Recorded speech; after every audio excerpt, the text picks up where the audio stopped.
Ma sicuramente è una dedica speciale, ce l'abbiamo scritto dietro alle spalle, ci ha lasciati il cuore e l'anima dell'università e dell'associazione sportiva, la persona che ci è sempre stata vicinissimo, che ci ha risolto sempre i problemi, che ci ha sempre aiutato e che ci ha entusiasmato con il suo entusiasmo, una persona veramente super.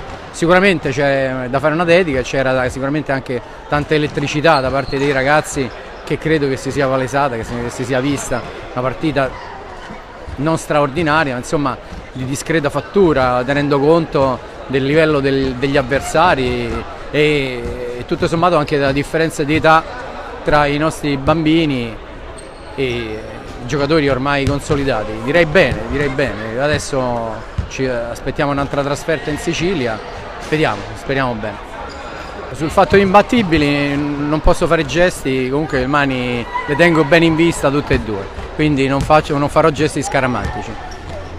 Andiamo avanti ogni settimana, sappiamo benissimo che la testa dei ragazzi è altalenante, non siamo costanti, non siamo continui, cerchiamo di fare bene, cerchiamo di avere soprattutto da parte di tutti un contributo. All'intervallo avevamo già giocato in 10, abbiamo provato ognuno di noi a dare un contributo. Questo è il segnale di quello che vogliamo fare noi, con la speranza di avere sempre un contributo positivo da parte di tutti.